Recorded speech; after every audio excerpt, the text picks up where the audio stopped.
అందరు రెడీగా ఉన్నారా వాక్యం వినటానికి? సో దేవుని మహిమ గురించి మనం మాట్లాడుతూ వచ్చాం. దేవుని మహిమ ద్వారా మనము ఎలా ఈ భూమి మీద ఏలుబడి చేస్తాం, దేవుని మహిమ ఎలాగా సమస్తమైన ఆశీర్వాదాలని మన జీవితంలోకి ఆకర్షిస్తుంది, ఆ విషయాల గురించి మనం గత వారం చూసాం. దానికి సంబంధించిన ఒక అంశాన్ని మనం ఈ వారం కూడా చూడబోతా ఉన్నాం. పేతురు రాసిన మొదటి పత్రికలోకి వెళ్దాం. పేతురు రాసిన మొదటి పత్రిక 4వ అధ్యాయం 12వ వచనం నుండి చూద్దాం. పేతురు రాసిన మొదటి పత్రిక 4వ అధ్యాయం 12వ వచనం నుండి. ప్రియులారా, మిమ్మల్ని శోధించుటకు మీకు కలుగుచుండ అగ్ని వంటి మహాశ్రమను గురించి మీకేదో ఒక వింత సంభవించినట్లు ఆశ్చర్యపడకుడి. క్రీస్తు మహిమ బయలుపరచబడినప్పుడు మీరు మహానందంతో సంతోషించు నిమిత్తము క్రీస్తు శ్రమల్లో మీరు పాలివారై ఉన్నంతగా సంతోషించండి. సో ఈ భాగాన్ని మనం చూసినప్పుడు అపోస్తలుడైన పేతురు ఈ మాటలు పలుకుతూ ఉన్నాడు.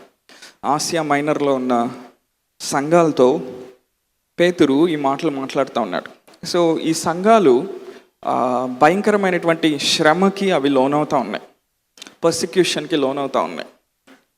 ఎలాగా శ్రమ వచ్చినప్పుడు దేవుని యొక్క మహిమ స్వరూపి అయిన ఆత్మ అనగా పరిశుద్ధాత్మ ఎలాగా మీ మీద నిలిచుంటాడో ఆ విషయాన్ని గురించి పేతురు ఇక్కడ మాట్లాడుతూ ఉన్నాడు. ఒకసారి 16వ వచనంలోకి వెళ్దామా? అదే భాగంలో, అదే అధ్యాయంలో, ఎవడైనను క్రైస్తవుడైనందుకు బాధ అనుభవించిన ఎడల అతడు సిగ్గుపడక ఆ పేరుని బట్టి దేవుని మహింపరచవలని. చూసారా వచనాన్ని? ఎవడైనను క్రైస్తవుడైనందుకు బాధ అనుభవించిన ఎడల అతడు ఏంటంట? క్రైస్తవుడైనందుకు బాధ అనుభవించిన ఎడల అతడు సిగ్గుపడక ఆ పేరుని బట్టి దేవుని మహింపరచవలెను. 19వ వచనం, కాబట్టి దేవుని చిత్త ప్రకారము బాధపడువారు. మరొకసారి చదువుతామా ఆ వచనాన్ని? కాబట్టి దేవుని చిత్త ప్రకారము బాధపడువారు. కొన్ని విషయాలు మనం ఇక్కడ చూస్తూ ఉన్నాం. ఒకటేంటంటే, మీకు మహాశ్రమ సంభవించింది అంటా ఉన్నాడు. తర్వాత క్రీస్తు నిమిత్తము నింద పాలయ్యాడు అంటున్నాడు. తర్వాత దేవుని చిత్త ప్రకారము బాధపడువారు. సో పేతురు ఈ మాటలు రాస్తా ఉన్నప్పుడు మనము చరిత్రలోకి వెళ్ళి చూస్తే 64 నుండి 66 AD ఆ మధ్యలో పేతురు ఈ పత్రికను రాస్తా ఉన్నాడు. పేతురు ఈ పత్రికని ప్రవచనాత్మకంగా రాస్తా ఉన్నాడు. పేతురు ఎప్పుడైతే ఈ పత్రికని రాసి అయిపోయిందో, మనం చరిత్రలోకి వెళ్ళి చూసినప్పుడు నీరో అనేటువంటి ఒక రోమా చక్రవర్తి ఆ సమయంలో యెరూషలేంని పాలిస్తూ ఉన్నాడు. సో ఆ సమయంలో ఏం జరుగుతూ ఉందంటే, యెరూషలేంలో ఒక అగ్ని ప్రమాదం అనేది జరిగింది. ఒక ఫైర్ అనేది బ్రేక్అవుట్ అయింది. ఆత్మ సంబంధం కాదు, భౌతిక సంబంధమైన అగ్ని.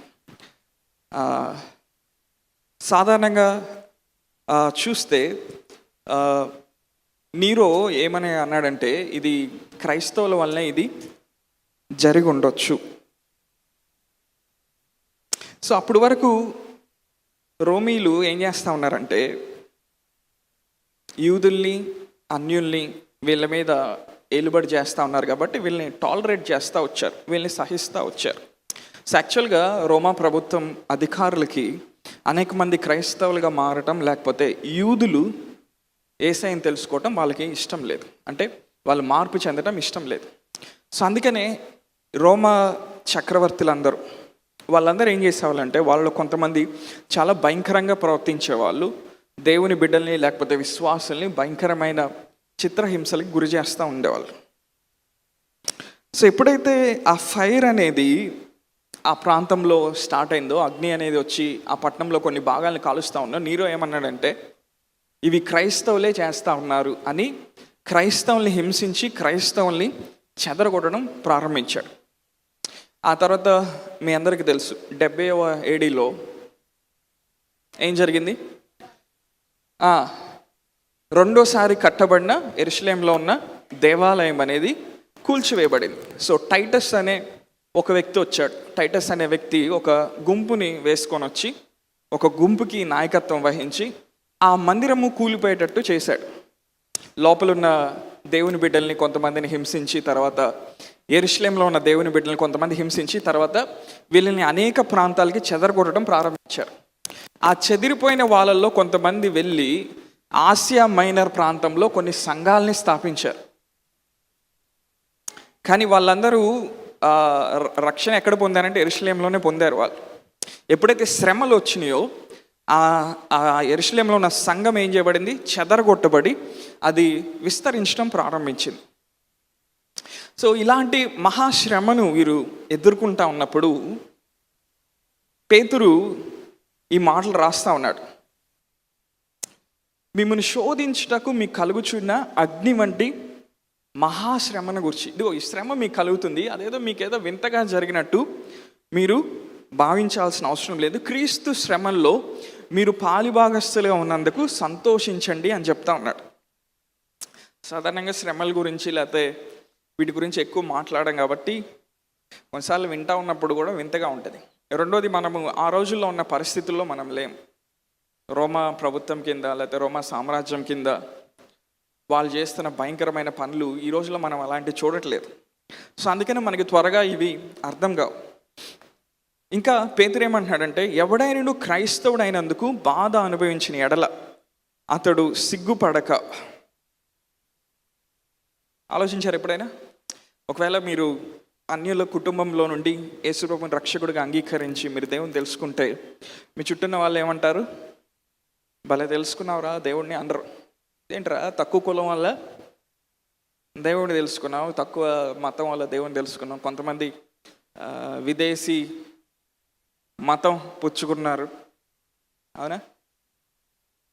ఈ మధ్య పాస్టర్లు బయట కనపడితే కొంతమంది క్రైస్తవ వ్యతిరేక సంస్థలకి చెందిన వాళ్ళు, అమ్మో వీళ్ళు దోచుకుంటున్నారు, వీళ్ళు మతం మారుస్తున్నారు, లేకపోతే మనుషుల్ని మభ్యపెట్టి ఏదో చేస్తున్నారు, ఇవన్నీ భారతదేశంలో ఎక్కువవుతా ఉన్నాయి. సో క్రీస్తు నిమిత్తం ఎవడైనా క్రైస్తవుడైనందుకు బాధపడిన ఎడల, బాధను అనుభవించిన ఎడల, అంటే పేతురు ఏం రాస్తా ఉన్నాడంటే, చెదిరిపోయిన యెరూషలేంలో ఉన్న సంఘానికి పేతురు ఏం రాస్తా ఉన్నాడంటే ప్రవచనాత్మకంగా, ఇదిగో ఇంకా శ్రమ రాబోతా ఉంది మీ మీద. సో పేతురు ఈ పత్రిక రాసే టయానికి ఆ దేవాలయం ఇంకా కూల్చబడల. అంటే నీరో కింద కొంతవరకే ఆ శ్రమ ప్రారంభమైంది. కానీ చరిత్రలోకి వెళ్ళి చూస్తే నీరో చాలా భయంకరమైన వ్యక్తి అని చెప్తా ఉంటారు. ఆ రోజుల్లోనే అప్పుడున్న పరిస్థితుల్లో నీరోని అంత్యక్రీస్తు అని పిలిచేవాళ్ళు. ఎందుకంటే నీరో అంత భయంకరంగా క్రైస్తవులను హింసించేవాడు. సో అలాంటి శ్రమ కలుగుతూ ఉన్నప్పుడు పేతురు ఏమంటున్నాడంటే మీరు సంతోషించాలని చెప్తా ఉన్నారు. అంటే ఈ భాగాల్ని మనం చదివినప్పుడు అపోస్తలుడైన పేతురు ఏమంటున్నాడంటే, మనం ఎక్కడున్నా కానీ, ఏ పరిస్థితిలో ఉన్నా కానీ దేవుని కోసం మనం నిలబడటం ప్రారంభించాలి. హల్లెలూయా. ఈ రోజులో చాలామంది క్రిస్టియన్ అని చెప్పుకోవడానికి చర్చిలో ఒకలాగా, బయట ఒకలాగా. వాక్యం ఏం చెప్తుందంటే, పేతురు ఏమంటాడంటే, you need to take a stand for what you are believing. నువ్వు ఏదైతే నమ్ముతున్నావు, ఏ క్రీస్తునైతే నమ్ముతున్నావో ఆయన గూర్చి నిలబట్టం నువ్వు నేర్చుకోవాలంట. మేబీ నువ్వు ఒకవేళ అన్యుల కుటుంబంలో ఉంచి నువ్వు ఒక్కడవే రక్షింపబడినట్లయితే నీ చుట్టూ చాలా శ్రమ కలుగుతూ ఉంటుంది. ఎంతమంది నాతో ఉన్నారు? ఈ రోజుల్లో అందరూ ఎలా జీవిస్తూ ఉన్నారంటే, ఎటువంటి సాక్ష్యం లేకుండా జీవిస్తూ ఉన్నారు. వాళ్ళు క్రిస్టియన్స్ అయినప్పటికీ వాళ్ళని చూసిన వాళ్ళు వాళ్ళ ఆఫీస్లో, వాళ్ళ కాలేజ్లో, వాళ్ళ బిజినెస్లో, వాళ్ళు పనిచేస్తున్న ప్రదేశాల్లో వాళ్ళని చూసిన వాళ్ళు క్రీస్తు కోసము వాళ్ళు నిలబడట్లేదు. They are not taking a stand. ఎవరైతే నిలబడతారో, ఎవరైతే ఆ శ్రమను తీసుకుంటారో, పేతురు ఏమంటున్నాడంటే మహిమ స్వరూపియగు ఆత్మ అనగా పరిశుద్ధాత్మ వారి మీద నిలిచి ఉంటాడంట. హల్లెలూయా. ఎవరంట? ఆయన పేరేంటి? మహిమ స్వరూపియగు ఆత్మ. He is the spirit of glory. అందరు చెప్తారా? Spirit of glory. హల్లెలూయా. ఎవరైనా? Spirit of glory. క్రీస్తు నామం నిమిత్తము మీరు నింద పాలైన ఎడల మహిమ స్వరూపి అయిన ఆత్మ అనగా దేవుని ఆత్మ మీద నిలుచున్నాడు గనుక మీరు ధన్యులు. ఎప్పుడైతే క్రీస్తు కోసం మనం నిలబడతామో ఆ శ్రమలో మనం పాల్గొంటా ఉన్నాం. ఏంటి ఆ శ్రమ? మీరు ఎప్పుడు ఎదుర్కోలేదా? ఎవరు మిమ్మల్ని ఏమనలేదా? ఎందుకు క్రైస్తవుడిగా అయ్యావు? ఎందుకు ఆ తక్కువ కులం దేవుడిని నమ్ముకున్నావు? ఇన్ని సంవత్సరాలు అయింది నమ్ముకొని, 30 సంవత్సరాలు అయింది, నీ జీవితంలో ఏం జరగలేదు, అసలు ఎవడు ఆ దేవుడు, ఎందుకు నమ్ముకున్నావు, నీకేం పని విదేశీ మతంతో? ఇలాంటివి మీరు ఎదుర్కోలేదా? చాలా ఎదుర్కోబోతున్నాం భవిష్యత్తులో కూడా. కానీ పేతురు ఏమంటున్నాడు? క్రీస్తు నిమిత్తం మీరు నింద పాలైనప్పుడు, మీరు శ్రమను అనుభవించినప్పుడు, దాంట్లో కానీ మనం నిలబడితే the spirit of glory will rest upon us. మహిమ స్వరూపియగు ఆత్మ మన మీద నిలుచుంటాడు. అంటే there is the dimension of glory that only comes when you face persecution. దేవుని నిమిత్తం నువ్వు నిలబడతా ఉన్నప్పుడు, కొన్ని శ్రమలను ఎదుర్కొన్నప్పుడే ఆ మహిమలో ఒక కోణం అనేది నీకు తెరవబడుతుంది. హల్లెలూయా. అంటే మహిమలో చాలా కోణాలు ఉంటాయి, చాలా డైమెన్షన్స్ ఉంటాయి, చాలా లెవెల్స్ ఉంటాయి. కొన్ని మనము ఆరాధన చేస్తే తెరవబడతాయి, కొన్ని మనము యథార్థంగా దేవుని వెంబడిస్తే తెరవబడతాయి, కొన్ని వాక్య ప్రత్యక్షత వల్ల తెరవబడతాయి, కొన్ని ఉపవాస ప్రార్థన వల్ల తెరవబడతాయి, కొన్ని ఇవ్వటం వల్ల తెరవబడతాయి. ఇలా చాలా విధాలుగా ఆ మహిమలో అనేక కోణాలు తెరవబడతా ఉంటాయి విశ్వాసులకి. కానీ మహిమ స్వరూపియగా ఆత్మ మన మీద ఉండాలంటే ఎప్పుడైతే మనం మనకున్న పరిస్థితుల్లో, మనం పనిచేస్తున్న ప్రదేశాల్లో దేవుని కోసం మనం ఎప్పుడైతే నిలబడతామో the spirit of glory will rest upon us. Hallelujah. ఎంతమంది మీ కాలేజెస్లో, మీ ఆఫీస్లో, మీ బిజినెస్లో, మీరు పనిచేసే ప్రదేశాల్లో ఒక్కరికైనా యేసయ్య గురించి చెప్పారు? By mistake. బ్రదర్ నువ్వు క్రిస్టియన్వా అంటే మేము కూడా ఫస్ట్ మీ వాళ్ళమే, పొరపాటు జరిగి మేము యేసు ప్రభువుని నమ్ముకోవాల్సి వచ్చింది. హలో,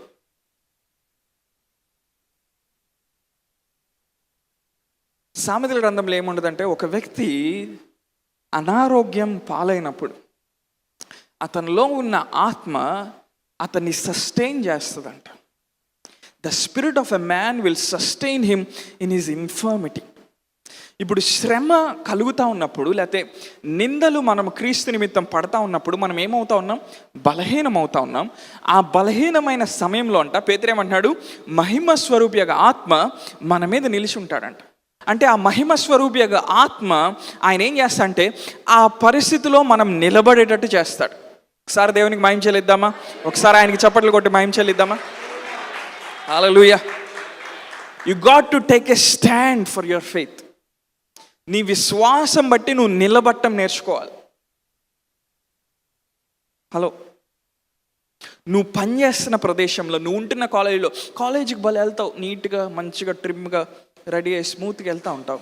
4 సంవత్సరాలు 10 సంవత్సరాలు చదువుతావు. అక్కడ 10 సంవత్సరాలు చదవలే, 4-5 సంవత్సరాలు చదువుతావు. ఒక్కడ కూడా తెలియదు నువ్వు క్రిస్టియన్ అని, ఒక్కడ కూడా తెలియదు. తెలిస్తే ఏమైంది? లెక్చరర్స్ మార్క్స్ తగ్గిస్తారండి. వేరే వాళ్ళ దగ్గర నేను చీప్ అయిపోతానండి. మేబీ ఆ కాంట్రాక్ట్ రాదేమో నీకు, మేబీ ఆ జాబ్లోకి నిన్ను తీసుకోరేమో నువ్వు క్రిస్టియన్ అని చెప్పినప్పుడు. హలో, అలాంటి రోజుల్లోకి మనం మళ్ళా వస్తూ ఉన్నాం. వాక్యం ఏం చెప్తుంది? మనం క్రీస్తు నిమిత్తం నింద పాలైనప్పుడు మనము సంతోషించాలంట. హల్లెలూయా. క్రీస్తు నిమిత్తం నింద పాలవటానికి కూడా మనం పిలువబడ్డాం. ఆమేన్. రకరకాల శ్రమలు ఉంటాయి. అందులో ఫస్ట్ రకం శ్రమలు ఏంటంటే మనం తెచ్చుకునే శ్రమలు. మనం ఏదైనా తప్పు చేసినప్పుడు, పొరపాటు చేసినప్పుడు ఆ బాధని మనం అనుభవిస్తాం. అదేంటి? ఒక రకమైన శ్రమ. కానీ ఇంకో రకమైన శ్రమ ఏంటంటే ఏదైనా అనారోగ్యం వచ్చినప్పుడు ఆ బాధని, ఆ శ్రమని మనం అనుభవిస్తాం. వీటన్నిటికి మించిన శ్రమ ఏంటి? నువ్వు క్రీస్తు కోసం నిలబడుతున్నప్పుడు సమాజంలో మనుషులు నిన్ను నిందిస్తూ ఉంటారు. మనుషులు నిన్ను దూషిస్తూ ఉంటారు, మనుషులు నిన్ను అనగోడిని మాట్లాడుతూ ఉంటారు. అప్పుడు నీకేం కలుగుతూ ఉంది? శ్రమ కలుగుతూ ఉంది. నువ్వేం గ్రహించాలంటే the spirit of glory has come upon you. మహిమ స్వరూపి యొక్క ఆత్మ అనగా పరిశుద్ధాత్మ నీ మీద ఉన్నాడని నువ్వు ఆ సమయంలో గ్రహించడం నేర్చుకోవాలి. ఆ పరిశుద్ధాత్మ ఏంటంటే ఆయన ఏం చేస్తా అంటే ఆ శ్రమలో నువ్వు దాన్ని దాటి రావటానికి నీకు శక్తిని అనుగ్రహిస్తాడు. కొంత సమయం అయిన తర్వాత ఆ శ్రమని, ఆ కీడుని ఆయన నీకు మేలుకరంగా మార్చడం ప్రారంభిస్తాడు. హల్లెలూయా. ఎప్పుడైనా యేసుప్రభు వారి గురించి చెప్తారా? కొంతమంది కనీసం వాట్సాప్లో కూడా చర్చి ఏం బెటర్, అమ్మో ఈడు క్రిస్టియన్, నువ్వు ఎక్కడికి వెళ్తున్నావు తెలియాలి కదా, వాళ్ళకు కూడా తెలియాలి. నువ్వు సంవత్సరం అంతా ఏ చర్చికి వెళ్తున్నావు తెలియాలి, నువ్వు ఎందుకు వెళ్తున్నావో తెలియాలి వాళ్ళకి. అవునా? పక్కన వాళ్ళు చెప్పు, దాచుకొని బ్రతకాల్సిన అవసరం లేదు. దాచుకొని బ్రతకాల్సిన అవసరం లేదు, దాక్కొని బ్రతకాల్సిన అవసరం లేదు. అలా అని చెప్పి మనము అజ్ఞానంతో కొన్ని ఎక్స్ట్రీమ్గా వెళ్ళిపోయి కొన్ని చేయాల్సిన అవసరం లేదు. ప్రతి ఇంటికి పోయి బెదిరించి రే నువ్వు నమ్ముకుంటావా లేదా అని చెప్తే కొడతారు మనం ఈ రోజుల్లో. సో మనం ఏం చేయాలి? జ్ఞానం కలిగి మనము క్రీస్తుకి మనము సాక్ష్యం ఇచ్చేవారుగా ఉండాలి. యేసుప్రభు నన్ను రక్షించాడు, యేసుప్రభు నన్ను విడిపించాడు, యేసుప్రభు నా జీవితంలో స్వస్థతనిచ్చాడు, ఆయన హృదయాన్ని మార్చాడు, ఆయన మనస్సును మార్చాడు. నా జీవితంలో సమస్త జ్ఞానం మించిన దేవుని సమాధానంని నేను అనుభవిస్తూ ఉన్నాను, ఆయన కృపను నేను అనుభవిస్తూ ఉన్నాను, ఆయన మంచి దేవుడని నేను తెలుసుకున్నానని మనం ఎప్పుడైతే సాక్ష్యం ఇస్తూ ఉంటామో ఏం జరుగుతూ ఉంది? ఆత్మీయ ప్రపంచంలో మన స్థాయి అనేది పెరుగుతూ ఉంటుంది. హల్లెలూయా. అపోస్తలులు ఎందుకు అంత ఘనంగా చూసేవాళ్ళంటే ఆ రోజుల్లో మనుషులు వాళ్ళు ఎక్కడున్నా కూడా దేవుని గురించి సాక్ష్యం ఇచ్చేవాళ్ళు. వాళ్ళు శ్రమలకు గురయ్యారు, హింసలకు గురయ్యారు. అపోస్తల కార్యం 5వ అధ్యాయంలోకి వెళ్తే అపోస్తలులు ఏం చేస్తూ ఉన్నారు? అక్కడ భయంకరమైన స్వస్థతలు చేస్తూ ఉన్నారు, భయంకరమైన అద్భుతాలు చేస్తూ ఉన్నారు. అప్పుడు ప్రధాన యాజకుడు అక్కడ ఏం చేశాడు? వీళ్ళందరినీ బంధించి చెరసాల్లో వేయమని చెప్పాడు. అపోస్తల కార్యం 5వ అధ్యాయంలో వాళ్ళు చెరసాలలో వేయబడిన తర్వాత ఒక రాత్రిపూట దేవుని దూత వచ్చి చెరసాల యొక్క తలుపుల్ని తెరిచి వీళ్ళని బయట తీసుకొని వస్తే మరుసటి రోజు వీళ్ళు ఏం చేస్తూ ఉన్నారు? ఆ దేవాలయం దగ్గర నిలబడి మరలా సువార్త చెప్తా ఉన్నారు. మళ్ళా వారిని తీసుకొని వచ్చి వాళ్ళని కొట్టి వాళ్ళని బెదిరించి ఏం చేశారు? మీరు సువార్త చెప్పడానికి వీల్లేదన్నారు. అంటే ఆ రోజుల్లో వాళ్ళు అలాంటి పరిస్థితుల్ని వాళ్ళు ఎదుర్కొంటూ ఉన్నారు. సో దేవుడు చూస్తూ ఉన్నాడు ఏ విషయమై? ఎవరైతే ఆయన గురించి సాక్ష్యం ఇస్తారో. ఎంతమంది నాతో ఉన్నారు? నేను చెప్పేది కొంతమందికి నచ్చట్లా. అపోస్తల కార్యం 5వ అధ్యాయం 40వ వచనం, వారు అతని మాటకు సమ్మతించి అపోస్తలుని పిలిపించి కొట్టించి యేసు నామమును బట్టి బోధింపకూడదని ఆజ్ఞాపించి వారిని విడుదల చేశారు. ఆ నామం కొరకు అవమానం పొందుటకు పాత్రులని ఎంచబడినందున వారు సంతోషించు మహాసభ ఎదుటి నుండి వెళ్ళిపోయి. హల్లెలూయా. వాళ్ళు ఏం చేస్తూ ఉన్నారంట? సంతోషిస్తూ ఉన్నారంట. వాళ్ళు శ్రమ పడినప్పుడు వాళ్ళు ఏం చేస్తున్నారంట? సంతోషిస్తూ ఉన్నారు. మనకుండే శ్రమలేంటి? డబ్బులు లేవు, ప్రమోషన్ రావట్లేదు, రోగం తగ్గట్లేదు, అది మనకుండే శ్రమ. అపోస్తులకు ఉండే శ్రమ ఏంటి? వాళ్ళు కొన్ని చోట్ల వాళ్ళు సువార్త ప్రకటించినప్పుడు వాళ్ళు కొట్టబడతా ఉన్నారు, వాళ్ళు హింసించబడతా ఉన్నారు. అలా జరిగినప్పుడు వాళ్ళు ఏం చేస్తున్నారంటే క్రీస్తు శ్రమల్లో పాలిభాగస్తులైనందుకు వాళ్ళు సంతోషిస్తూ ఉన్నారంట. హల్లెలూయా.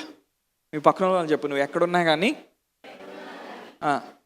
దేవుని సాక్ష్యం కలిగి నువ్వు జీవించడం ప్రారంభించాలి.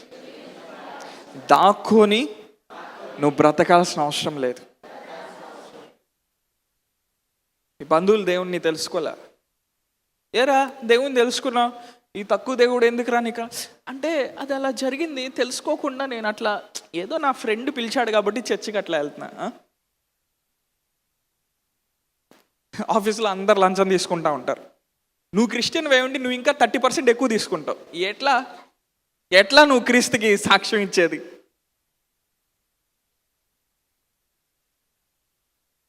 మోషే కానీ ఫస్ట్ టైం దేవుడిని ఎన్కౌంటర్ చేసినప్పుడు కోట్ లోపల చేయి పెట్టి ఇటు దిగగానే కుష్ఠరోగం వచ్చేది, మళ్ళీ చేయి లోపల పెట్టగానే నార్మల్ అయిపోయేది. అలా తీసుకోకూడదు లంచాలు.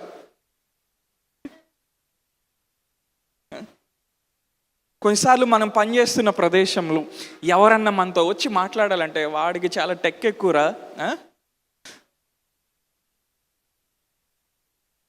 అమ్మో వాడిని కదిలిస్తే భూలోకంలో ఉన్న బూతుల పంచాంగం అంతా వాడి దగ్గరే ఉంటుంది. ఎవరినైనా కదిలి కానీ వీటన్నిటిలో మనం మార్పు చెందాలి. హల్లెలూయా. వీటన్నిటిలో మనము మార్పు చెందాలి. మన ప్రవర్తన విషయంలో మార్పు చెందాలి. ఇతరులకి సహాయం చేసే విషయంలో, ఇతరులని మేలు చేసే విషయంలో, ఆదరణ కలిగే మాటలు మాట్లాడే విషయంలో, ఇతర జీవితాలని పైకి లేవనెత్తే విషయంలో మనం చాలా చురుగ్గా ఉండాలి. హల్లెలూయా. ప్రతిసారి మనం సువార్త చెప్పడానికి మనకు అవకాశం ఉండదు. భారతదేశంలో ఈ రోజుల్లో మనం చెప్పలేం. కొన్ని చోట్ల చెప్తే డైరెక్ట్గా అరెస్ట్ చేస్తారు, కొన్ని చోట్ల కొడతారు, కొన్ని చోట్ల చంపుతారు. ఉత్తర భారతదేశంలో కొన్ని ప్రాంతాల్లో చెప్తే డైరెక్ట్ చంపేస్తారు. కానీ మనుషులకి ఎప్పుడైతే అవసరత ఉంటుందో, మనుషులకి ఎప్పుడైతే ఆ సహాయాన్ని పొందాల్సిన పరిస్థితిలో వాళ్ళు ఉండి మన దగ్గరకు వచ్చి సహాయాన్ని అడుగుతారో, అప్పుడు మనం ఏం చేయాలంటే దేవుని యొక్క మంచితనం గురించి వాళ్ళకి తెలియజేయాలి. హల్లెలూయా. నువ్వు డబ్బులు ఇస్తే డబ్బులు తర్వాత అయిపోతాయి. డబ్బులు ఇవ్వద్దని చెప్పట్లా, ఇవ్వచ్చు. ఇంకేదైనా సహాయం చేస్తే అది వెంటనే అయిపోయింది. కానీ నువ్వు దేవుని వాక్యాన్ని వారికి ఇస్తే, అపొస్తలుల కార్యంలో 5వ అధ్యాయంలో ఏమంటుందంటే, వారు మళ్ళా ఆ మహాసభ యొద్దకు వెళ్ళి, ఎప్పుడైతే రాత్రి చెరసాల నుంచి బయటకు వచ్చారో మరలా ఆ మహాసభ అంటే ఆ కౌన్సిల్ వద్దకు వెళ్ళి జీవం కలిగిన మాటల్ని వారు పలుకుతూ వచ్చారంట. జీవంనిచ్చే మాటల్ని వాళ్ళు బోధిస్తూ వచ్చారంట. హల్లెలూయా. ఈ పక్కన చెప్పు, క్రీస్తుకి సాక్షిగానే ఉండు.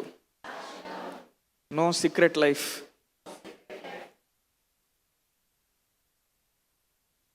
ఎంతమంది క్రీస్తుకి సాక్షులుగా ఉండబోతా ఉన్నారు?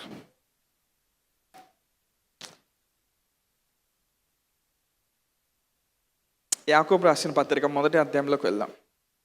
2-4 వచనాలు. నా సహోదరులారా, మీ విశ్వాసమునకు కలుగు పరీక్ష ఓర్పును పుట్టించినని ఎరిగి మీరు నానా విధములైన శోధనలో పడినప్పుడు అది మహానందమని ఎంచుకొనుడి. మీరు సంపూర్ణులను అనునాంగులను ఏ విషయంలోనూ కొదువులేని వారై ఉండినట్లు ఓర్పు తన క్రియను కొనసాగింపనీయుడి. 12వ వచనంలోకి వెళ్దాం. 12th verse. శోధన సహించువాడు ధన్యుడు, అతడు శోధనకు నిలిచిన వాడే. ప్రభు తన్ను ప్రేమించు వారికి వాగ్దానం చేసిన జీవ కిరీటం పొందును. హల్లెలూయా.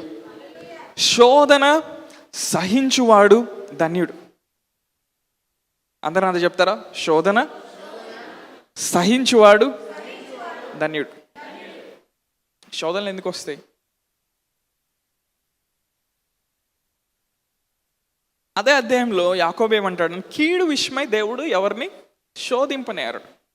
ప్రతివాడు తన స్వకీయ దురాశకు లోనవటం వల్ల కొన్ని విషయాల్లో శోధించబడతా ఉంటాడు. కానీ ఇందులో రకరకాలైన శోధనలు ఉన్నాయి. మనం దేవుని కోసం నిలబడతా ఉన్నప్పుడు కొన్నిసార్లు మనం ఏం చేయబడతాం? శోధించబడతాం. ఆ శోధనని మనం ఏం చేయాలంట? సహించాలంట. శోధన సహించువాడు ధన్యుడు. ఆ సమయం అయిన తర్వాత ఏంటంట? జీవ కిరీటాన్ని పొందుతాడంట. హల్లెలూయా. కొన్నిసార్లు శోధన మన జీవితంలో ఎలా వస్తుందో తెలుసా? శ్రమ మన జీవితంలో ఎలా వస్తుందో తెలుసా? ఎప్పుడైతే దేవుని వాక్యం మీద మనం ఆధారపడి వెళ్తామో కొన్నిసార్లు శ్రమలో గుండా వెళ్తాం. సరే, మీకు ప్రూఫ్ కావాలంటే విత్తువాని ఉపమానంలో యేసుప్రభువు వారు ఒక మాట చెప్పారు, చూద్దామా? మార్కు సువార్త 4వ అధ్యాయం 16-17 వచనాలు. మార్కు సువార్త 4వ అధ్యాయము 16-17 వచనాలు. అటువలే రాతి నేలను విత్తబడిన వారు ఎవరనగా వాక్యం విని సంతోషంగా అంగీకరించువారు. అయితే వారిలో వేరు లేనందున కొంతకాలం వారు నిలుతురు గాని వాక్యం నిమిత్తము శ్రమ అయినను హింస అయినను కలుగగానే వారు అభ్యంతరపడుదురు. రాతి నేల మీద విత్తబడిన వారు ఎవరంట? వాళ్ళల్లో ఏం లేదంట, వేరు లేదు. వాక్యం వారు వింటారు కానీ లోతైన పునాది, ఆత్మీయ పునాది వాళ్ళకి లేదు. రోజుల్లో విశ్వాసులకు ఉన్న సమస్య ఏంటంటే జింగిల్ బెల్స్ లాగా ఎగిరిపోతూ ఉంటారు, ఫ్లయింగ్ బర్డ్స్ అన్నమాట. కొన్ని కష్టాలు, కొన్ని శ్రమలు, కొన్ని శోధన రాగానే ముందు వాళ్ళని నిందించుకుంటారు. నేనేం తప్పు చేశాను, ఏ పాపం చేశాను, ఎక్కడ జన్మ పాపమా, కర్మ పాపమా, నాయనమ్మ పాపమా, తాతయ్య పాపమా, మొత్తం చూసుకుంటారు. మన బతికింతేలే అని యేసుప్రభుని వదిలేసి. వాక్యం నిమిత్తము శ్రమ అయినను హింస అయినను కలిగినప్పుడంట వాళ్ళు ఏం చేస్తారంట, వాళ్ళు అభ్యంతర పడతారంట. ఇంకో వర్షన్లో ఏమన్నదంటే, when persecution arises they stumble. వాక్యము కోసం నిలబడాల్సిన సమయంలో వారు నిలబడకుండా శ్రమ కలిగినప్పుడు వాళ్ళు తొట్టిల్లుతారంట. తొట్టిల్లటం అంటే ఏంటి? వెళ్తున్న మార్గంలో తిన్నగా వెళ్ళకుండా టపక్కని దేనో దాన్ని గుద్దుకొని పడిపోయాడు అనుకో, ఏమంటారు? తొట్టిల్లాడు అంటారు. వాక్యము నిమిత్తము శ్రమ అయినను హింస అయినను కలుగునప్పుడు, నీ పక్కన చెప్పు, వాక్యం నిమిత్తము నీకు శ్రమ, నీకు హింస కలుగుతుంది. ఇదేంటండి? వాక్యం మనకి జీవం, అవునా? వాక్యం మనకి ఆత్మీయ ఆహారం. వాక్యం దేవుని మనతో మాట్లాడుతున్న జీవపు మాటలు. కానీ యేసుప్రభువు వారు ఏమన్నారు? వాక్యం నిమిత్తము శ్రమైనను, నువ్వు ఆ రోగము తగ్గట్లా ఎంతకాలమైనా నువ్వు ప్రార్థన చేస్తూ ఉన్నావు, ఉపవాసం ఉంటా ఉన్నావు, విత్తుతా ఉన్నావు, పరిస్థితి మారట్లా. ఇప్పుడు ఆ వాక్యాన్ని పట్టుకొని నువ్వు వెళ్తా ఉన్నప్పుడు ఏం జరుగుతుంది? నీకు శ్రమ కలుగుతూ ఉంది. ప్రభా, ఎందుకు మార్పు రావట్లే? అక్కడ నువ్వేం చేస్తున్నావు? శ్రమ పడతా ఉన్నావు, శోధని నువ్వు ఎదుర్కొంటా ఉన్నావు. నీ ఆర్థిక పరిస్థితుల్లో మార్పు రావట్లా. నువ్వు ఎంత ప్రార్థన చేసినా, ఎంత వాక్యం విన్నా, ఏం చేసినా, అటు వెళ్ళినా ఇటు వెళ్ళినా, నువ్వు చేయాల్సిన ప్రయత్నాలను చేసినా మార్పు రావట్లా. అక్కడ ఏం జరుగుతూ ఉంది? నువ్వు శ్రమ పడతా ఉన్నావు. నువ్వు అక్కడ దేనికి గురవుతున్నావు అంటే హింసకు గురవుతున్నావు. వేరే వాళ్ళు వచ్చి నిన్ను హింసించట్లా. అక్కడ ఏం జరుగుతుంది? వాక్యం కోసం నువ్వు నిలబడ్డావు కాబట్టి నువ్వు హింసను పొందుతున్నావు. ఆ వాగ్దానం యొక్క నెరవేర్పును చూసేంత వరకు నువ్వేం చేస్తున్నావు? నువ్వు శ్రమ పడుతున్నావు. హల్లెలూయా. నీ పక్కన చెప్పు, వాక్యం నిమిత్తము నువ్వు శ్రమ పడకుండా, నువ్వు హింసించబడకుండా అధికమైన దేవుని ఆశీర్వాదాన్ని నువ్వు అనుభవించలేవు. అంటే దేవుడు ఉన్నతమైన స్థానంలో నిన్ను ఆశీర్వదించే ముందు, ఆ స్థానంలో పెట్టే ముందు వాక్యం నిమిత్తం నువ్వు శ్రమ పడతావు. యోసేపు గురించి ఏమని చెప్పబడింది? యెహోవా వాక్కు యోసేపుని పరిశోధించుండెను. The word of the Lord was testing Joseph. జోసెఫ్ని ఏం చేస్తూ ఉందంట? దేవుని వాక్కు టెస్ట్ చేస్తూ ఉందంట, పరిశోధిస్తూ ఉందంట. దేవుడు చూస్తూ ఉన్నాడు, చేయని తప్పుకి చెరసాల్లో వచ్చి పడ్డాడు, నా కోసం నిలబడతాడా లేదా, నా ఆత్మ మీద ఆధారపడతాడు లేదా. ఎప్పుడైతే యోసేపు చెరసాల్లో నుండి ఫరో వద్దకు వెళ్ళాడో, ప్యాలెస్లోకి వెళ్ళాడో, ఫరో ఏమంటున్నాడు? ఇటీవలే దేవుని ఆత్మను కలిగిన వ్యక్తిని మనం కనుగొనగలమా అంటున్నాడు. హల్లెలూయా. అంటే వాక్యం నిమిత్తము, దేవుడు చెప్పిన మాట నిమిత్తము యోసేపు ఏం చేశాడు? కొంతకాలం శ్రమను అనుభవించాడు. హల్లెలూయా. దేవుడిచ్చిన వాగ్దానంలోకి మనం వెళ్ళేటప్పుడు కొంతకాలం ఏం చేస్తామంటే శ్రమను అనుభవిస్తాం. There is a struggle that is happening for you to possess the promise of God. నీ విశ్వాసం ఒక స్థానంలో నుండి ఇంకో స్థానంలోకి వెళ్ళడానికి, ఒక మహిమ అనుభవంలో నుండి ఇంకొక మహిమ అనుభవంలోకి నువ్వు వెళ్ళేటప్పుడు ఒక స్ట్రగుల్ అనేది జరుగుతూ ఉంది.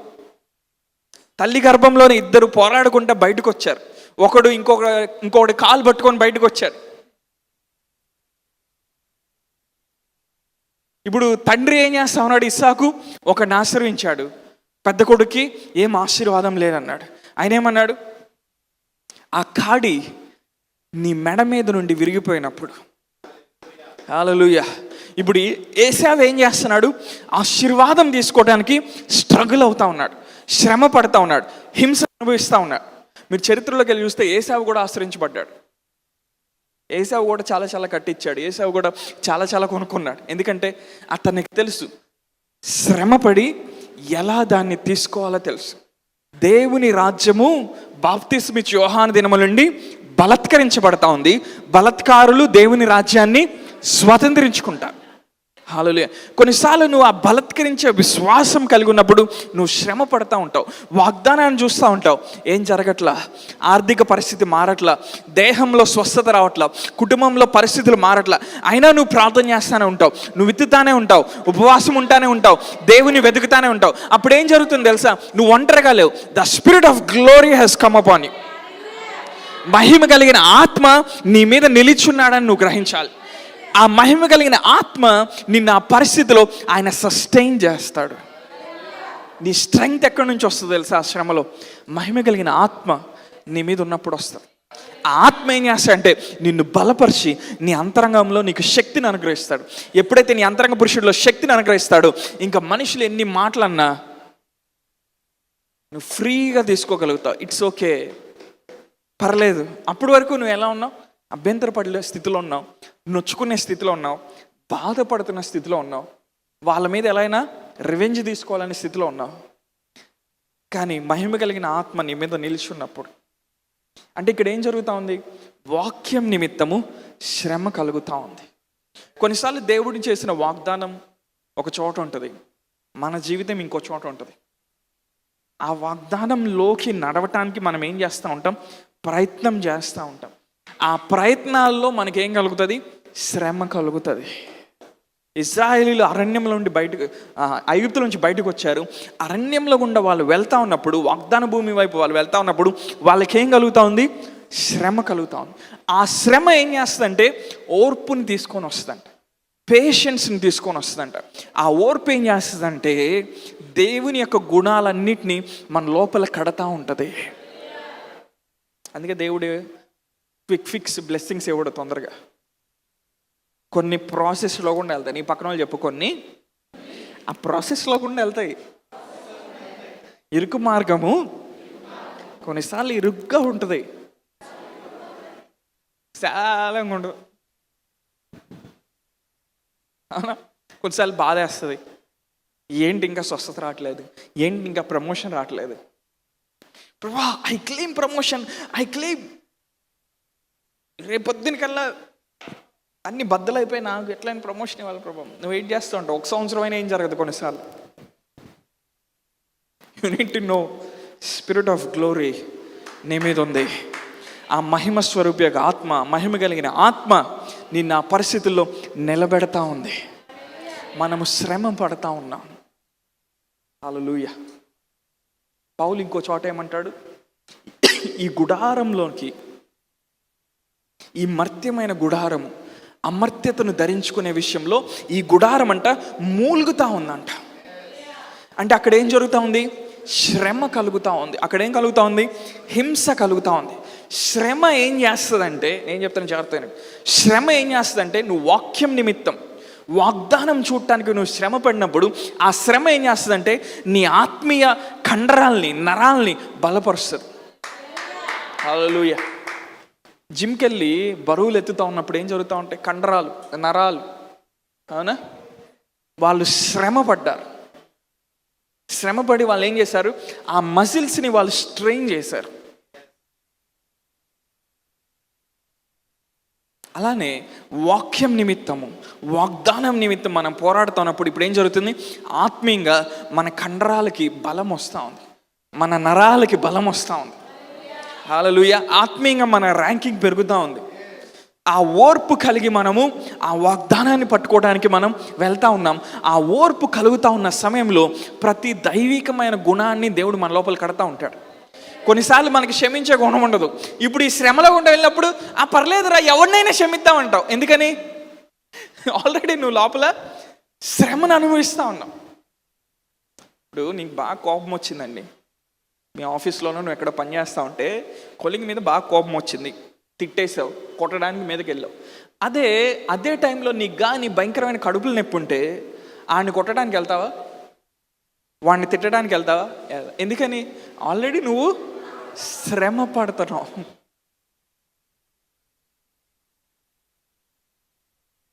ఆడిని కొట్టేదానికంటే ఈ శ్రమ భయంకరంగా ఉంది కాబట్టి పర్లేదురా, క్షమించేశాను. అదే నువ్వు అంత బాగున్నప్పుడు వాడు ఆ పని చేశాడు అనుకో. మనం వాగ్దానాన్ని పొందుకోవడానికి వెళ్ళేటప్పుడు కూడా మనం ఏం చేస్తాం? శ్రమ పడతాం. రోమపత్రిక 8వ అధ్యాయంలో ఏముంది? ఆత్మ తానే ఉచ్చరింపశక్యంగాని మూలుగులతో మన లోపలుండి ఆయన విజ్ఞాపన చేస్తూ ఉన్నాడు. ఎందుకని? దేవుని పిల్లలుగా, దేవుని కుమారులుగా మనము సంపూర్ణంగా ప్రత్యక్షమవటానికి భూమి మీద మనం ఏం చేస్తున్నాం? మూలుగుతూ ఉన్నాం పరిశుద్ధాత్మతో కలిగి. ఆ మూలుగులు కలుగుతూ ఉన్నప్పుడు ఇప్పుడు ఏం జరుగుతుంది? శ్రమ కలుగుతుంది. హల్లెలూయా. శ్రమ ఎందుకు వస్తుంది? ఒకటి, మనం తప్పు చేసి మన అజ్ఞానంతో కొన్ని విషయాలు నడిస్తే శ్రమ వస్తుంది. రోడ్డు మీద ఎవడో వెళ్తున్నాడు, కావాలని నువ్వు రాయి తీసుకొని కొట్టేవాడిని. ఆడు మీ ఇంటికి రాడా రేపొద్దున? ఎవడో తీసుకొని వస్తాడు. వాడు వచ్చి నిన్ను కొట్టాడు అనుకో, ఇప్పుడు ఏమవుతుంది? శ్రమ కలుగుతుంది.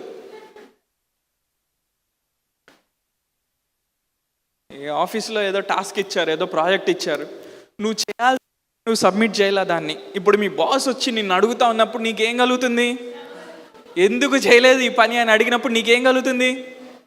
అది క్రీస్తు వలన, క్రీస్తు కోసం వచ్చే నింద కాదు. అది నువ్వు క్రియేట్ చేసావు, దాన్ని నువ్వు సృష్టించావు. అందుకే పేతురేమంటాడు? మీలో ఎవడైనా కూడా దొంగగా, వ్యభిచారిగా, అలా చెడ్డ పనులు చేసేవాడుగా పట్టబడి మీరు శ్రమ పొందొద్దు అని చెప్తాడు పేతురు. ఎందుకని? మనం క్రియేట్ చేసే శ్రమలు కూడా ఉంటాయి. కానీ యేసుప్రభువు వారు ఏమన్నారు? వాక్యం నిమిత్తం శ్రమ అయినా, హింస అయినా వచ్చినప్పుడు నువ్వు నిలబడ్డావంటే వాక్యం ఏం చెప్తుంది? నీ లోపల వేరుందంట. హల్లెలూయా. నీ లోపల పునాది సరిగ్గా ఉంది, నువ్వు నిలబడుతున్నావు. హల్లెలూయా. మీ ఆఫీస్లో కానీ, మీ కాలేజీలో కానీ, మీరు పనిచేసే ప్రదేశంలో ఎవరైనా విశ్వాసులుండి వాళ్ళు తొట్టిల్లుతా ఉంటే మీరేం చెప్పాలి వాళ్ళకి? ఏయ్ నిలబడు. ఏమని చెప్పాలి? Stand on your faith. శోధన సహించువాడు ధన్యుడు. ఆ సమయం ముగిసిన తర్వాత అంట ప్రభు ఏం చేస్తాడు? అతనికి జీవ కిరీటాన్ని ఇస్తాడంట. అవులే. మనమందరం కూడా వాక్యం నిమిత్తము శ్రమకు లోనవుతాం, హింసకు లోనవుతాం. అక్కడ మనం ఏం చేస్తూ ఉంటాం? ప్రార్థన చేస్తూ ఉంటాం, ఉపవాసం ఉంటాం, దేవుని మార్గంలో నడుస్తూ ఉంటాం, మన హృదయాన్ని మార్చుకుంటూ ఉంటాం, మన మనసును మార్చుకుంటూ ఉంటాం, ఆ వాగ్దాన నెరవేర్పు చూడటానికి మనం వెళ్తూ ఉంటాం. ఆ టైంలో ఏం జరుగుతూ ఉందంటే క్రీస్తు యొక్క స్వభావాన్ని మనం ధరించుకుంటూ ఉంటాం. క్రీస్తు యొక్క పోలిక మన లోపలికి సంపూర్ణంగా వస్తూ ఉంటుంది. నేను ఈ వాక్యం చెప్తున్నాను కాబట్టి నాకేదో ఒక రోగం వస్తే, నేను ఇన్ని రోజులు హాస్పిటల్లో పడుకుంటే నాకు శ్రమ కలిగిద్ది కదా, అప్పుడు క్రీస్తు స్వభావం బాగా వస్తుందని చెప్పమాకండి. ఆ డైమెన్షన్లోకి వెళ్ళమాకండి. ఓకేనా? ఉన్న డైమెన్షన్ చాలు మనకి. జయించిన వారం మనం. హల్లెలూయా. మనం శోధని సహించేవారు. మేబీ కొన్నిసార్లు మనం పడిపోయి ఉండొచ్చు, కొన్నిసార్లు తప్పులు చేసి ఉండొచ్చు. మరలా ఏం చేస్తున్నాం? మనం మరలా నేర్చుకొని మరలా మన అడుగులు ముందుకు వేస్తా ఉన్నాం. ఒకసారి నువ్వు పడిపోయావని, ఒకసారి తప్పిపోయావని, లేదా ఏదో పాపం చేసావని, లేదా ఇది చేసావని, లేదా అది చేసావని దేవుడు నిన్ను అక్కడ వదిలిపెట్టేసి ఆయన దూరంగా వెళ్ళిపోవట్లా. మరలా తను చేయి చాపి నేను ఆ పరిస్థితిలోంచి లేవనెత్తి మరలా నువ్వు ఎలా విశ్వాసం కలిగి ఆయనతో నడవాలా అని నేర్పిస్తూ ఉన్నాడు. హల్లెలూయా. ఎంతమంది శ్రమ పడతా ఉన్నారు? రోజు ఆఫీస్కి వెళ్ళి ఎంతమంది శ్రమ పడతా ఉన్నారు? ఏం శ్రమ పడట్లేదా ఎవరు? పిల్లలు పుట్టంగానే ఎంతమందికి శ్రమ కలిగింది?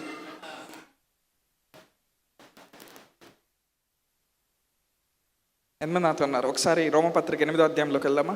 28వ వచనం. దేవుని ప్రేమించు వారికి, అనగా ఆయన సంకల్పం చొప్పున పిలువబడిన వారికి మేలు కలుగుటకై సమస్తమును సమకూడి జరుగుచున్నవని ఎరుగుదుము. ఎందుకనగా తన కుమారుడు అనేక సహోదరుల్లో జ్యేష్ఠుడగునట్లు దేవుడు ఎవరిని ముందు ఎరిగానో వారు తన కుమారునితో సారూప్యం గలవారగుటకు వారిని ముందుగా నిర్ణయించాను. మరియు ఎవరిని ముందుగా నిర్ణయించానో వారిని పిలిచాను, ఎవరిని పిలిచానో వారిని నీతిమంతులుగా తీర్చాను, ఎవరిని నీతిమంతులుగా తీర్చానో వారిని మహిమపరిచాను. దేవుడు మనల్ని పిలుచుకున్నాడంట. మనల్ని ఏర్పాటు చేసుకున్నాడంట, మనల్ని నీతిమంతులుగా పిలిచాడంట. అక్కడితో అయిపోలే వచనం. ఏమనుంది లాస్ట్లో? వారిని మహిమపరిచాడంట.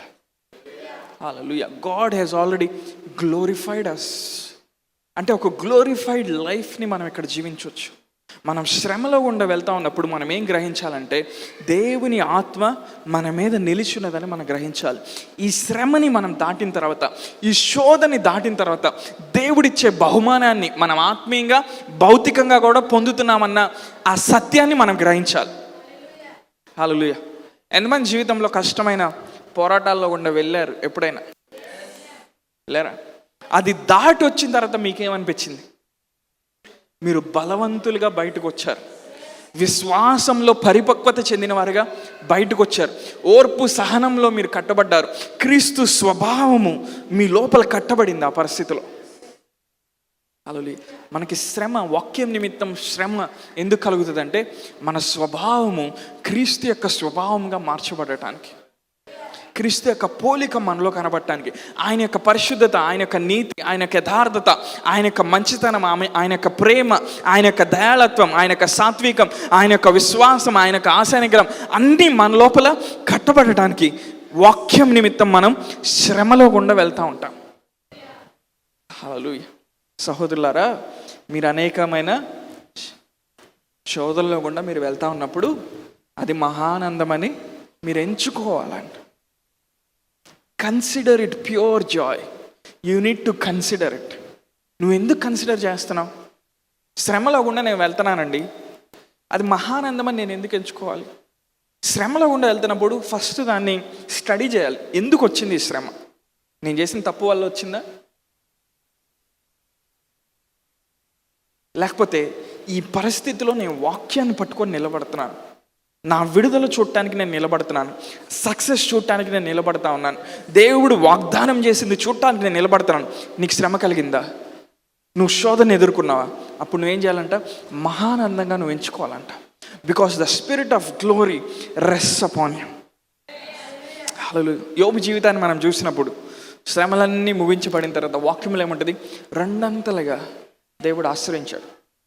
అసలుకే తూర్పు దేశంలో ఉన్న వాళ్ళందరికంటే ధనికుడు, దేశాల్లో ఉన్న వాళ్ళందరికంటే ధనికుడు ఎవరు? యోబు. కానీ ఆ శ్రమని, ఆ శోధని దాటి వచ్చిన తర్వాత, అది ఎందుకు వచ్చిందో మనం ఇప్పుడు దాని గురించి మాట్లాడలేదు, కానీ ఆ శోధని దాటి వచ్చిన తర్వాత వాక్యంలో ఉంది, యోబు రెండంతలుగా ఆశ్రయించబడ్డారంట.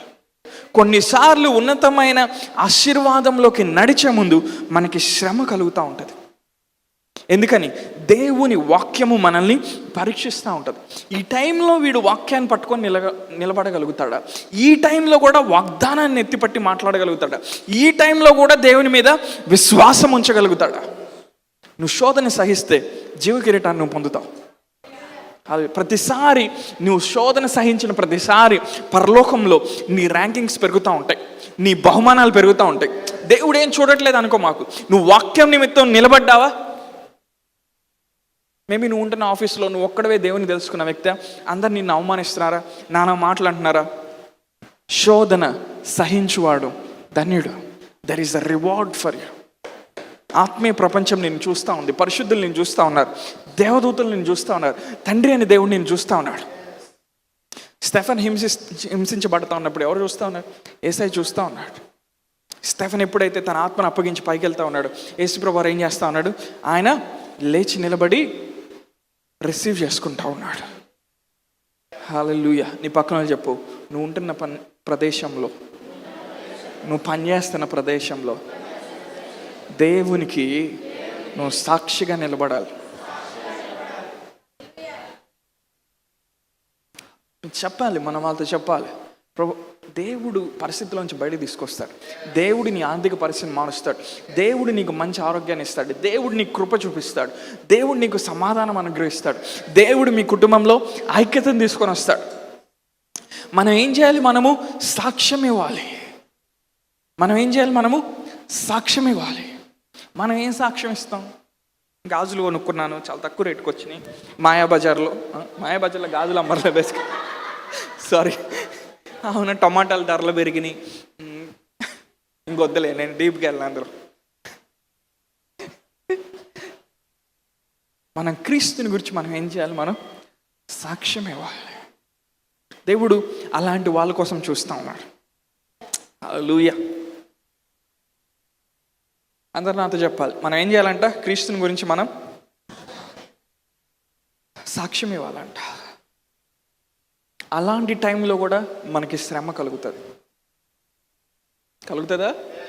ఏరా మతం మార్చడానికి వచ్చావా?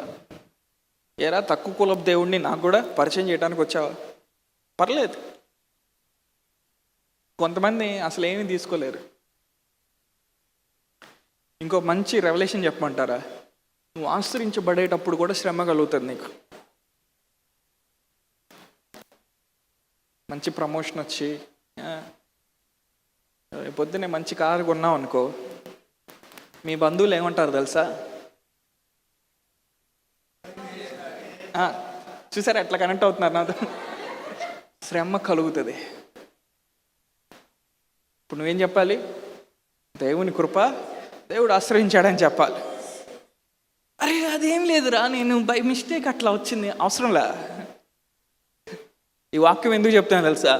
మనం ఆశ్రయించబడినప్పుడు కూడా శ్రమ కలుగుతుంది. హల్లెలూయా. ఇన్ని డబ్బులు నీకు ఎక్కడి నుంచి వచ్చినాయి? ఇది ఎట్లా కొన్నావు? ఇది ఎట్లా చేసావు? ఇది ఎట్లా కట్టావు? ఈ స్థాయిలోకి నువ్వు ఎట్లా వచ్చావు? ఏ దొంగ మార్గాలు ఎత్తుక్కొని వచ్చావు? మనుషుల్ని మీద నింద వేసినప్పుడు నీకు శ్రమ కలుగుతుంది. పేతురు వచ్చి యేసుప్రభువు వారి దగ్గర ఏమన్నాడు? ప్రభా, మేము అన్నీ వదిలిపెట్టి వచ్చాం ప్రభా. యేసుప్రభువు వారు ఏమన్నాడు? యెహోలోకమందు 100 రెట్లు గృహాలు, స్థలాలు, అవునా, సహోదరులు వీటితో పాటు శ్రమలు కూడా అని చెప్పాడు. మరలా పరలోకమందు నిత్యజీవం అన్నాడు. అంటే ఆశీర్వాదం వచ్చేటప్పుడు కూడా ఏముంటుంది అక్కడ? శ్రమ అనే పోలీస్ ఆఫీసర్ ఉంటాడు, ట్రాఫిక్ పోలీస్ లాంటాడు, ఎప్పుడు అక్కడే తిరుగుతూ ఉంటాడు. అది ఎందుకు? శ్రమ ఏం చేస్తుందంటే, అలాంటి శ్రమ ఏం చేస్తుంది, మనం ఏమి నమ్మామో, ఏమి పట్టుకున్నామో దాంట్లో స్థిరంగా నిలబడేటట్టు చేస్తుంది. హల్లెలూయా. ఇంకో రకమైన శ్రమ గురించి నేను మాట్లాడతాను, చెప్పి నేను ముగిస్తాను. యెషయా గ్రంథం 66 అధ్యాయం 8-9 వచనాల్లోకి వెళ్దామా? యెషయా గ్రంథం 66 అధ్యాయం 8-9 వచనాలు. అట్టి వార్త ఎవరు వినియుండిరి, అట్టి సంగతులు ఎవరు చూచిరి? ఒక జనమును కనుటకు ఒకనాటి ప్రసవేదన చాలున, ఒక నిమిషంలో ఒక జనము జన్మించిన. సియోనునకు ప్రసవేదన కలగగానే ఆమె బిడ్డలను కనెను. నేను ప్రసవేదన కలుగజేసి కనిపింపక మానేదనా అని యెహోవా అడుగుచున్నాడు. పుట్టించువాడినైన నేను గర్భమును మూసేదనా అని నీ దేవుడు అడుగుతా ఉన్నాడు. యెషయా గ్రంథం 66 అధ్యాయాన్ని మనం చూసినప్పుడు, ఎప్పుడైతే ఇజ్రాయేలీలు బబులోని యొక్క చెర కింద నుండి వచ్చి మరలా రెండోసారి దేవాలయం కట్టడం ప్రారంభించాడో ఆ విషయాన్ని ఈ భక్తుడు ప్రవచనాత్మకంగా మాట్లాడుతూ ఉన్నాడు. దేవుడు మీరు కట్టబోయే దేవాలయాన్ని కూడా ఒకరోజు తీసివేయబోతా ఉన్నాడు. అందుకే ఈ అధ్యాయం ప్రారంభమైనప్పుడు ఏమని ప్రారంభమవుతుంది? ఆకాశము నా సింహాసనము, భూమి నా పాదపీఠము, మీరు నన్ను ఎక్కడ కంటైన్ చేయగలరు అంటాడు దేవుడు. మీరు నన్ను ఎక్కడ పెట్టగలరు అంటాడు. అంటే దేవుడు, అంటే భక్తుడి ద్వారా దేవుడే మాట్లాడుతూ ఉన్నాడు, ప్రొఫెటిక్గా ఆయన మాట్లాడుతూ ఉన్నాడు. ఈ సిస్టమ్ని దాటి ఇంకొక సిస్టమ్ రాబోతూ ఉంది. యాక్చువల్గా ఈ అధ్యాయాన్ని మనం హిస్టారికల్గా చూస్తే ఇది యూదుల నిమిత్తం రాయబడింది, యూదుల యొక్క రక్షణ నిమిత్తం రాయబడింది. సియోనికి ప్రసవేదన కలగగానే ఏం చేసిందంట? అది పిల్లల్ని కనిందంట. అంటే ఆ రోజుల్లో వాళ్ళు బబులోను చెర నుంచి బయటకు వచ్చి మరలా రెండోసారి దేవాలయం కట్టిన తర్వాత, ఆ దేవాలయం అనేది ఎప్పుడైతే పడవేయబడుతుందో, ఎప్పుడైతే మనుషులు యేసయ్యని ఆత్మతో సత్యంతో ఆరాధించడం ప్రారంభిస్తారో, ఎప్పుడైతే మనుషులు రక్షణ అనుభవంలోకి వస్తారో, ఈ భక్తుడు ఏమంటున్నాడంటే ఆ టైంలో సియోనికి ప్రసవేదన కలుగుతుందంట.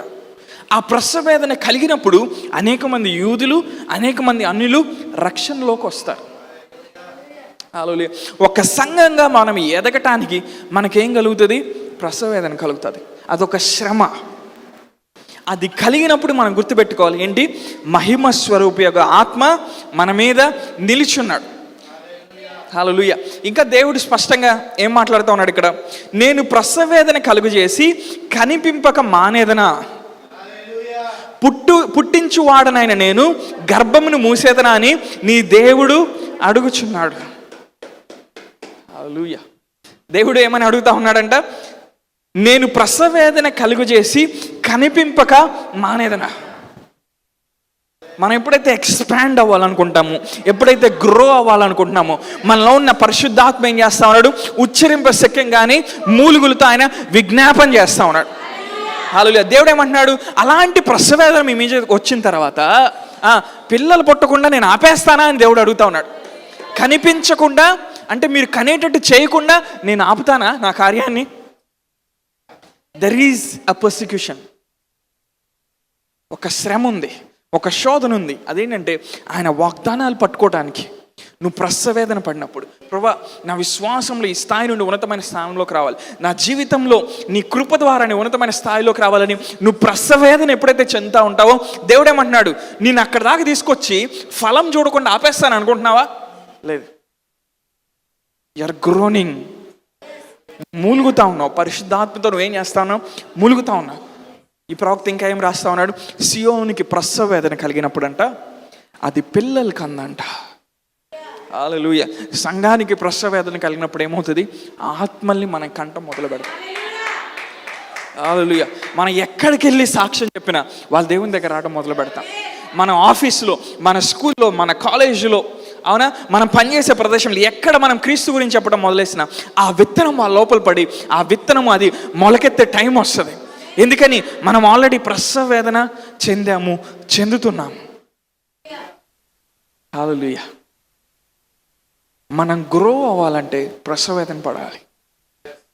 నువ్వు నీ లైఫ్లో గ్రో అవ్వాలంటే ప్రసవేదన పడాలి. అన్నీ ట్రై చేసి ఉంటావు, but there is something called ప్రసవేదన. అది ఓన్లీ లేడీస్కే తెలుస్తుంది, పురుషులకి తెలీదు. లేబర్ పెయిన్స్ అంటారు వాటిని. ఎఫ్రాయిం ఏం చేస్తామంటే లేబర్ పెయిన్స్ వస్తాయి కానీ బిడ్డ బయటకు రావట్లా.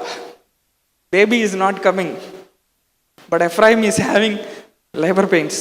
అవునా? ఒక మెసేజ్ చెప్పాను కదా, దాని గురించి గుర్తుంది ఎవరికైనా? హోషేయ గ్రంథం 13వ అధ్యాయంలో రండి. దేవుడు ఏమంటున్నాడు ఇక్కడ? సియోనికి ప్రసవేదన కలిగినప్పుడు పిల్లల్ని కంటది. హల్లెలూయా.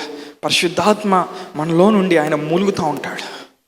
ఈ భూమి మీద మనం ఆయన రాజ్యాన్ని వ్యాపింపచేయడానికి, అనేక మంది ఎదుట మనం ఒక సాక్ష్యంగా నిలబడడానికి, నీ వీధిలో, నీ కమ్యూనిటీలో, నీ బంధు మధ్యలో, నీ పట్టణంలో, నీ రాష్ట్రంలో, నీ దేశంలో దేవుడు తన సాక్షిగా నిన్ను నిలబెట్టిన గాక. మనుషుల్ని నిందించినప్పుడు, హింసించినప్పుడు, దూషించినప్పుడు you going to stand man, you're going to stand. ఎందుకని? మహిమ స్వరూపి యొక్క ఆత్మ నీ మీద ఉన్నది. హల్లెలూయా. అది నాతో ఉన్నారు. మహిమ స్వరూపి యొక్క ఆత్మ ఆయన ఎప్పుడు నిలిచి ఉంటాడంట మన మీద? శ్రమ కలిగినప్పుడు, మనం శోధనలో గుండా వెళ్ళినప్పుడు. కొన్నిసార్లు నీ లైఫ్లో నువ్వు అనుకుంటావు, ప్రభా ఇంత పెయిన్ అయితే తీసుకోగలిగాని ఇది నేను తీసుకోలేను ప్రభా, మరి ఇంత టార్చరా ప్రభా, మరి ఇంత పెయినా ప్రభా, నేను బయటికి రాలేకపోతాను ప్రభా, నా వల్ల కావట్లేదు ప్రభా, నేను తట్టుకోలేకపోతాను. దేవుడు ఏమంటాడు? The spirit of glory is resting upon you. ఆ స్పిరిట్ నేను సస్టైన్ చేస్తుంది. అదే స్పిరిట్ ఆఫ్ గ్లోరీని మనం చూసినప్పుడు యేసయ్య చనిపోయినప్పుడు ఆయన మృతదేహం వద్దకు ఆ స్పిరిట్ ఆఫ్ గ్లోరీ వెళ్ళి మరణం నుండి ఆయన బయటికి తీసుకొని వచ్చాడు. హల్లెలూయా. అంత లోతైన కూరుకుపోయిన పరిస్థితుల్లో, మరణాంధకారంలో, గాఢాంధకారంలో దేవుడు ఏం చేస్తాడు?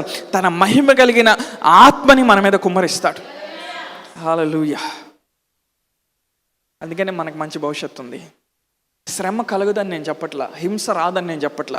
మనం ఎదిగేటప్పుడు ఆటోమేటిక్గా శ్రమ పడతాం. ఈవెన్ కడుపులో ఉన్న బిడ్డ కూడా బయటికి రావాలంటే ఏం పడాలి? శ్రమ పడాలి. బటన్ నొక్కగానే డింగ్ అని బయటికి రాడు. వాడు ఏం చేస్తూ ఉంటాడు? కదులుతూ ఉంటాడు, కొడతా ఉంటాడు.